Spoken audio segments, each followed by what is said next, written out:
үзэгчид та бүхний энэ оройн амар амгалан айлтгаж байна. Саян телевиз оргил цаг мэдээллийн хөтөлбөрөөр та бүхэнд хүргэх гээд бэлэн боллоо. Бид олон нийтийн ашиг сонирхлыг эрхэмлэн олон ургалж үзлийн эндэр байж тэнцвэртэй мэдээллийг хүргэж байх болно. Хайрлагеш қадірменді көрермендер, Саян телеарнасы өргіл цаг жаңалықтарын назарларыңызға ұсынуға әзір болды. Арнамыздан алыстамаңыздар.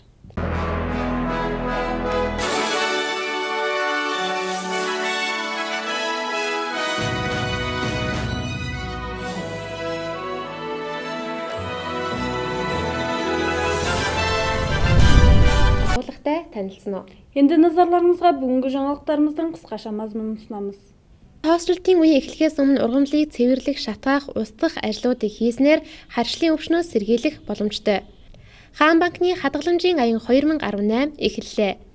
Залуу дадлагчигч хөтөлбөрийн хүрээнд хүүхдүүд албан байгууллагуудтай танилцж байна. Хүүхдийг зодож шийтгэхийн эсрэг өдрийг тохиолдуулан 4-р сарын 27-ны өдөр нээлттэй хаалганы өдрөлөг төв талбайд болно. Аймаг дахь шүүх 1-р удирлын ажлаа тайлгналаа.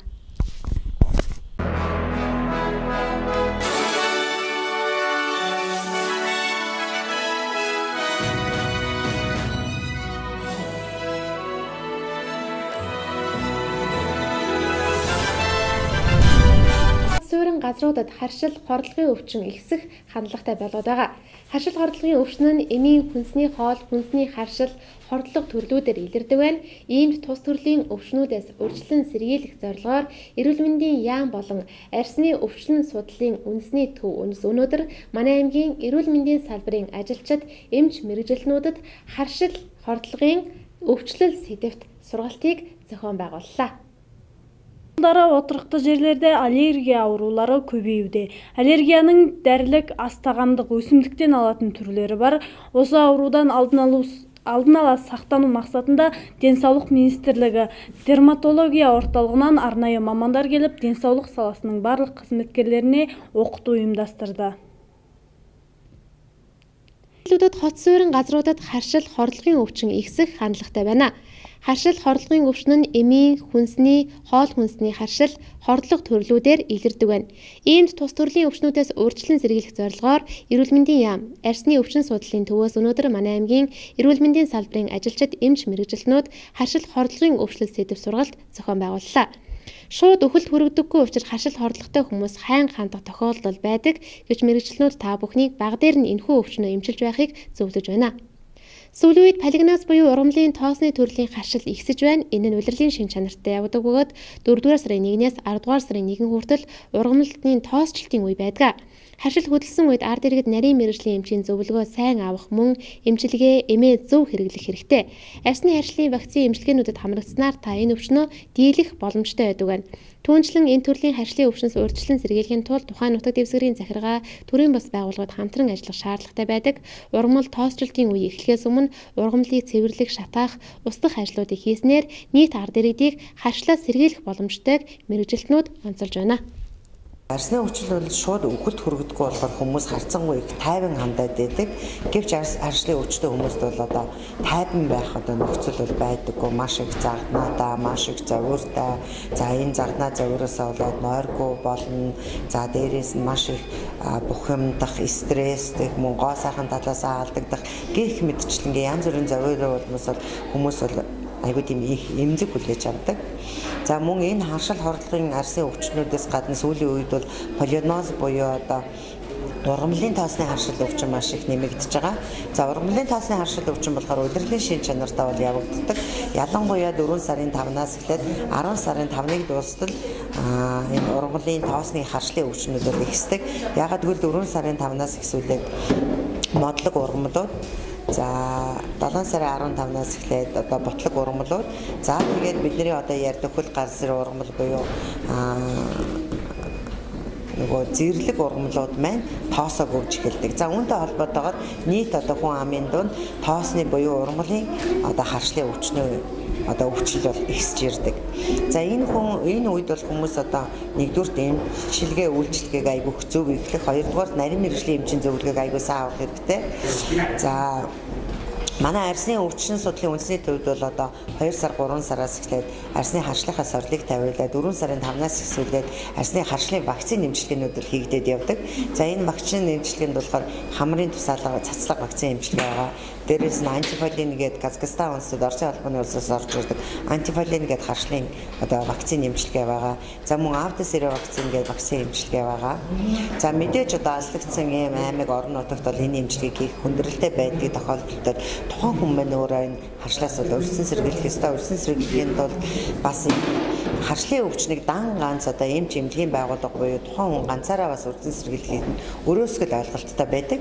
За тийм учраас бол одоо энэ модлог ургамлууд болон одоо энэ уяас, хууш тийм ээ бусад одоо энэ хөл газрын ургамлуудыг тоосог өгөхөөс өмнө бол тухайн одоо өвсийг хадах, цэвэрлэх, шатаах, устгах энэ арга хэмжээнүүдийг авах хэрэгтэй. За энэ арга хэмжээнүүдийг авахад мэдээж одоо орон нутаг болон төрийн бус байгууллагууд бол маш идэвхтэй оролцох хэрэгтэй. Нийтээрээ энэс одоо бид нар үлдсэн сэргийлжээж саяын арш харшлын өвчнөөс бол хамгаалагдах ёстой байгаа юм. Харшлын өвчин маань бүрэн эдгэрнэ гэсэн. За ерөнхийдөө сүүлийн үед бол ерөнхийдөө энэ 20-21-р зууныг бол аршлын болон энэ харшлан гаралтай өвчнүүдийн 100 гэж үзэж байгаа. За харшлын өвчнийг бол эмчилж удаг төгөөс эдгэрэхэд бол маш хэцүү.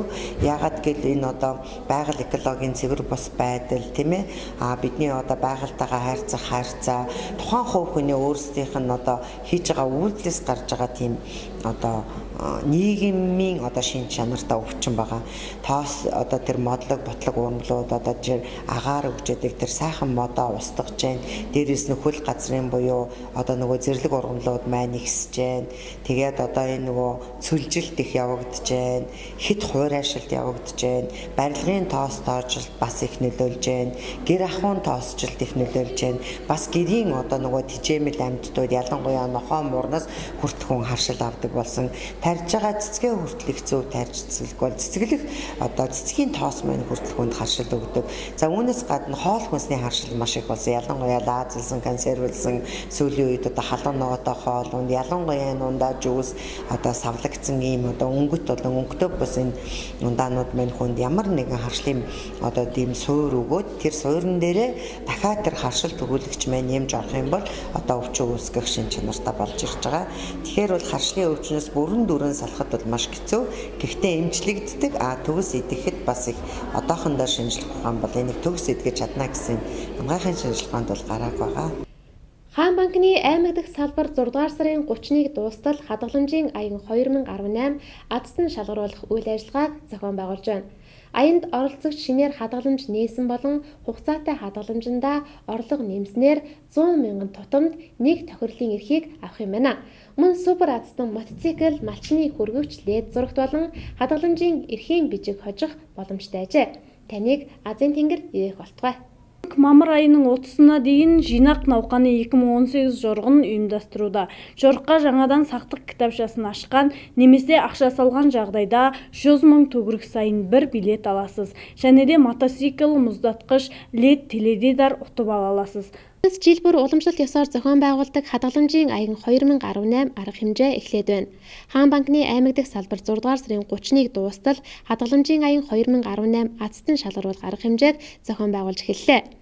Аянд оролцох шинээр хадгаламж нээсэн болон хугацаатай хадгаламжиндаа орлого нэмснээр 100 мянган төгрөг тутамд нэг тохирлын эрх авна. Мөн супер азтан, мотоцикл, малчны хөргөгч, лед зурагт болон хадгаламжийн эрхийн бичиг хожих боломжтой. Аянд идэвхтэй оролцохыг уриалж байна. Таныг Азийн тэнгэр ивэх болтугай.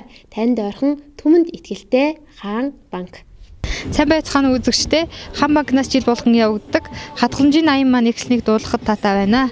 Уг аян маань 6 сарын 31-нд дуустал үргэлжлэхээр байгаа. Бэлгнүүд нь супер азтан, мотоцикл, лед зурагт, малчны хөлдөгч, 2 хадгаламжийн эрхийн бичиг хожихоор бэлгнүүд зарлагдаж байгаа. 6 сарын 31-нд дуустал бүх төрлийн хадгаламжиндаа гүйсэн 100 мянган төгрөг тутамд нэг тохирлын эрх олгогдож байгаа тул Хаан банкны бүх харилцагчид идэвхтэй оролцохыг урьж байна. Гэр бүл хүүхэд залуучууд хөгжлийн газар болон хөдөлмөр халамж үйлчлэгээний газрын санаачилгаар энэ сарын 23-наас эх сарын 2-ыг дуустал залуу дадлагжигч хөтөлбөр хэрэгжүүлж байна. Хөтөлбөрийн хүрээнд ахлах ангийн сурагчид байгууллагуудтай танилцж эхлээд байна. Өнөөдөр тус хөтөлбөрт хамрагдсан сурагчид аймгийн цагдаагийн газрын үйл ажиллагаатай танилцж, мэргэжлийн онцлог, бэрхшээлийг сонсож, цагдаагийн газартай холбоотой хичээлүүдийн талаарх мэдээллүүдийг алдан хаагчдаас мөн авч байсан юм а. Бала және отбасы жастар даму басқармасы және еңбек қамқорлық даяшылық басқармасы бірлесіп, осы айдың 23-нен келер айдың 2-сіне дейін тәжірибе жинаушы жобасын іске асыруда. Жоба аясында оқушылар бүгін полиция басқармасының жұмыс қызметімен танысып, тәжірибе жинап қайтты. Бұл хүүхэд залуучууд хөгжлийн газар болон хөдөлмөр халамж үйлчлэгээний газрын санаачилгаар энэ сарын 23-наас эх сарын 3-ыг дуустал залуу дадлагжигч хөтөлбөр хэрэгжиж байна. Үүнд ахлах ангийн сурагчид зориулан мэргэжлээ зөв сонгох талаарх сургалт зөвлөмжүүд явагддаг байна. Түүний нэг болон тус хөтөлбөрийн хүрээнд ахлах ангийн сурагчид байгууллагуудтай танилцж эхлээд байна. Өнөөдөр тус хөтөлбөрт хамрагдсан сурагчид аймгийн цагдаагийн газрын үйл ажиллагаатай танилцж, мэргэжлийн онцлог, бэрхшээлүүдийг сонгох, мөн сонгох хичээлүүдийн талаарх мэдээллүүдийг алтныхнаасаа авч байсан юм а. Хүүхдүүд цагдаа гэх мэргэжлийг зөвхөн замын цагдаагаар төсөөлдөг байсан бол үүнээс тис хөндлөн илүү өөр зүйл байна гэдгийг бол ам уралдан ярьцгааж байсныг та бүхэнд хүргье. Цоноо та бүхэнд өдрийн гал халуун мэндэ хүргэе. За бид нар залуу дадлагчид гэсэн аянд нэгдсэн байгаа. За бидний аянд нэгдснээрээ баялагын болж буй замын хөдөлгөөн тэрийг бид нар зөвхөн гаднаас нь л мэддэг байсан. Харин энэ удаад болохоор бид нар бүр ингэж дотор нь яг юу байдаг, юу болж байдгийг нь бүгднийг ингэж бодит байдлаараа харж байгаадаа маш их баяртай байгаа. Энэ аянд бид нар нэгдэн орсноороо өөрсдийнхөө ирээдүйд болох гэж байгаа мэрэгжилтэйгээ илүү ойр дотон харьцаж тэрэндээ бид нар багаасаа ингэж дадлах хийснээрээ ирээдүйн ажилд ямар ч тийм шалтгаангүйгээр ингэж ажиллаж чадна гэсэн үг байгаа. Гэр бүл хүүхэд залуучуудын хөгжлийн газарт маш их баярлж байна. Бүл хүүхэд залуучууд хөгжлийн газар болон цагдаагийн газар хамтран аймгийн төв талбайд нээлттэй хаалганы өдрөлгийг зохион байгуулахаар бэлтгэл ажлаа хийж байна. Хүүхдийн эрхийг хамгаалах, зодож шийтгэхээс татгалзахад урайлсан энэхүү арга хэмжээнд ард иргэд та бүхнийг өргөнөөр оролцохыг зохион байгуулагчид уриалж байна.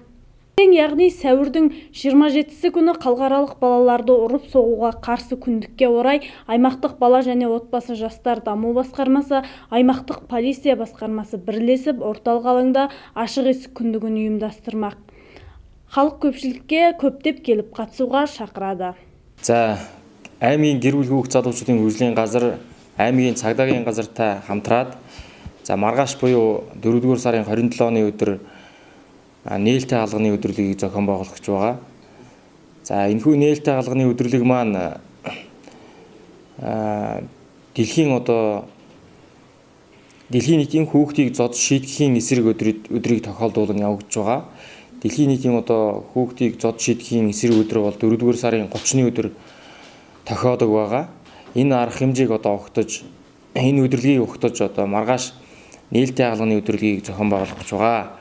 Нээлттэй хаалганы өдрөлийг зохион байгуулах болсон шалтгаан маань сүүлийн үед хүүхдийн эсрэг гэмт хэрэг, хүүхд оролцсон гэмт хэрэг, хүүхдийг зодож шийдэх аргаар хүмүүжүүлэх эцэгчүүдийн тоо нэмэгдэх хандлагатай байгаа учраас эцэгчүүдэд зөв ойлголттой өгөх хүүхд хамгаалалттай холбоотой, хүүхд хөгжилтэй холбоотой хууль эрх зүйн актуудыг суралцлах зорилгоор энэхүү өдрөлөг маань болох юм аа. Мөн манай гэр бүл хүүхэд залуучдын хөгжлийн газар дэлхийн зүүн олон улсын байгууллагатай хамтраад хүүхдийг эерэг аргаар хүмүүжүүлээ үндсний хэмжээний аяныг энэ 4-р сарын 1-ний өдрөөс 11-р сарын 1-ний хооронд зарласан байгаа. Энэхүү аяныг орон нутагт хэрэгжүүлэх аймгийн ажлын хэсэг байгуулагдсан. Мөн энэхүү аяны нээлтийн ажиллагаа мөн маргааш давхар явагдахаар болж байгаа. Тиймээс хүүхдийн хамгаалалт, хүүхдийн хөгжлийн талаар тодорхой ойлголт авах хүсэлтэй байгаа иргэд маргааш 10 цагаас аймгийн төв талбайд зохион байгуулагдах нээлттэй хаалганы арга хэмжээнд өргөнөөр ирж оролцохыг урьж байна. Манай аймгийн төвд 4 төрлийн шүүх үйл ажиллагаа явуулдаг байна. Өнөөдөр Баяулгийн аймаг дахь Сум дундын эрүүгийн хэргийн анхан шатны шүүхийн шүүгч, тус байгууллагын танилцуулга болон энэ оны 1-р улирлын байдлаар хийж гүйцэтгэсэн үйл ажиллагаа мөн шийдвэрлэсэн хэргүүдийн талаарх дэлгэрэнгүй мэдээллийг та бүхэндээ хүргэж байна. Хүлээн авна уу? Аймақ орталығында 4 түрлі сот ұйымы жұмыстайды. Бүгін аймақ сумынаралық қылмыстық істер алғашқы сатылы соты ұйымының таныстыруымен осы жылғы алғашқы мезгілдік қызметімен шешілген істер туралы мағлұмат берді. Манай өлкө аймагт Баяулгийн аймгийн иргэний хэргийн 5-6 шатны шүүх, Баяулгийн аймаг дахь Сум дундын иргэний хэргийн анх шатны шүүх, Баяулгийн аймаг дахь Сум дундын эрүүгийн хэргийн анх шатны шүүх, Баяулгийн аймаг дахь захиргааны хэргийн анх шатны шүүх гэсэн ингээд төрийн шүүх үйл ажиллагаа явуулдаг. Түүний нэг нь Баяулгийн аймаг дахь Сум дундын эрүүгийн хэргийн анх шатны шүүх байгаамаа. Эрүүгийн хэргийн анх шатны шүүхтэй ингээд нийт 3 шүүгч ажилладаг. 3 шүүгч 3 туслах ажилладаг. Шүүхийн эренгүй шүүгчээр Давренбек, шүүгч Жаргал Оржбол гэдэг шүүгчнэр ажилладаг. Туслахуудын үйл Эркэн, Айбек, Хуанш, шуугуулаар Наримчийн дарга Иргэжан ингээд ажилладаг. Тэс шүүх нь эрүүгийн хэрэг зөрчлийн хэрэг ингээд шийдвэрлэдэг. Зөрчлийн хэргийн хувьд бол гэр бүлийн хүчирхэл, хулгай, замын аюулгүй байдлын тухай хууль зөрчлүүд нэмэгдсэн байгаа. Эрүүгийн хэргийн хувьд хулгайн гэмт хэрэг, хүний эрүүл мэндэд хүндэвтэр хүмүүн хохируулсан гэмт хэргүүд ингээд нэмэгдсэн байгаа. 2017 оны 7 дугаар сарын 1-ний өдрөөс эхлэн ингээд зөрчлийн тухай хууль хэрэгжснээр гэр бүлийн хүчирхэлтэй тэмцэх тухай хууль зөрчсөн этгээд төлөөлөл хайр үйлчлэх ингээд шангагдсан. Тухайлбал ахын хүрээнд нүгд өмөрл үйлддэг байсан гэр бүлийн хүчирхэл нь ил болсон. Үүнтэй холбогдуулна зөрчлийн хэрэг нэмэгдсэн байгаа. Мөн тэврийн хэрэгс жолоодох ирэхгүй алис эрхэн жолоодох эрхэн ингээд дуусар болсон хүмүүсийн согтруулундааны хэрэгэлсэн үедээ тэврийн хэрэгс жолоодох зөрчил ингээд буурах байгаа. Жолооч нар ингээд согтруулундаа хэрэгэлсэн үедээ болон эрхийн нэмэлтгүйгээр үедээ ингээд тэврийн хэрэгсэл жолоодохгүй байх шаардлагатай байна. Тухайлбал 2018 оны 1-р улиралд нийт 65 иргэнд энэ үндслээр баримтчлах шийтгэл ногдуулж ингээд авлын сургалтанд хамруулах арга хэмжээ авсан. Цогтуугаар тэврийн хэрэгс жолоодох нь иргэн таны өрийн болон бусдын эрүүл мэнд амнаас эд хөрөнгөд ингээд хохирол учруулах болж үгүй гэдгийг тэврийн хэрэгсэл эзэмшдэг ингээд ухамсарлах нь зүйтэй байна. Хулгай гэмт хэрэг гэвэл хулгай гэмт үйлдэлтэй бусдын орон байрт нэвтрэн хулгай хийх үйлдэл тохиолдол ихсэж байгаа. Үүнтэй холбогдвол ард иргэд санар сэрэмжтэй байж харуул хамгаалтаа сайжруулах шаардлагатай байна. Эхний 1-р улирлын байдлаар ингээд шийдвэрлсэн хэрэг маргаан хэргийн талаар ингээд мэдээ өргөхөд давзаалт шатны шүүх 2018 оны 1-р улиралд нийт 32 иргэний хэргийг хүлээн авч үнээс 25 хэргийг шийдвэрлэж 7 хэргийн үлдэгдэлтэй гарсан байна. Эрүүгийн 8 хэргийг хүлээж авч үнээс 7 хэргийг шийдвэрлэж 1 хэргийн ингээд үлдэгдэлтэй гарсан байгаа юм байна.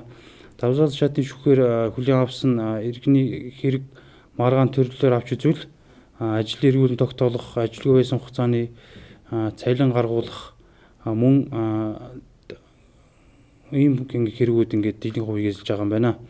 Баяулгийн аймаг дахь Сум дундын иргэний хэргийн анх шатны шүүх 2018 оны 1-р улиралд нийт 331 хэмжил хүлээн авч үнээс 206 хэргийг шийдвэрлэж 124 хэргийн үлдэгдэлтэй гарсан байна. Эрүүгийн хэргийн шүүхэд ингээд ажлаас үндэслэгийг халагдсан, ажилгүй байсан хугацааны цалин гаргуулах хөдөлмөрийн маргаан, гэр бүлийн маргаанууд ингээд дийлэнх хувийг эзэлж байгаа. Иргэний хэргийн анх шатны шүүх дэх хэвлэл рүү зурчлагч 2018 оны 1-р улиралд нийт 210 хэрэг маргаан хүлээж авч үнээс 160 хэрэг маргаанд амжилттай ингээд гэрээ байгуулж шийдвэрсэн байгаа юм байна. Хэвлэл рүү зурчлагч нь иргэн гэр бүл хөдөлмөрийн маргаан шийдвэрлэдэг ингээд гэр бүлийн маргааны хувьд бол гэр бүлийн хүчирхэлд автсан хүүхдийн эрх ашиг зөрчигдсөн ностой зөрчсөн тохиолдолд ингээд шүүх ингээд өргөдлийг шууд авч хүлээн авч шийдвэрлэдэг байгаа. Баяулгийн аймаг дахь Сум дундын эрүүгийн хэргийн анх шатны шүүхийн хувьд бол 2018 он 1-р үйлрэлд эрүүгийн нийт 9 хэрэг гэж авч хүнээс 44 хэрэг ингэж шийдвэрлэж 5 хэргийн үлдэгдэлтэй гарсан байна. Зөрчлийн 68 хэргийг хүлээн авч хүнээс 68 хэргийг бүрэн шийдвэрлсэн байна. Баялгийн аймаг дахь захиргааны хэргийн анх шатны шүүхийн хувьд бол 2018 он 1-р үйлрэлд нийт 52 нийгэмжил хүлээн авч хүнээс 30 хэргийг шийдвэрлэж 20 хэргийн үлдэгдэлтэй гарсан байна. Захиргааны хэргийн шүүхийн маргааны хувьд бол маргааны төрлөөр юм бол төрийн албаны маргаан ингээд ихэнх хувийг эзэлж байгаа. Газрын маргаан байна. Газрын маргаан донд бол ингээд бэлчээрийн маргаан ингээд ихсэх хандлагатай байгаа. Энэ хүрээд Саян телевизийн оргил цаг мэдээллийн хөтөлбөр өндөрлөж байна. Анхаарлаа хандуулсан үзэгчид та бүхэндээ баярлалаа. Бүгінгі жаңалықтарымыз аяқталды. Келесі хабарға дейін аман сау болыңыздар.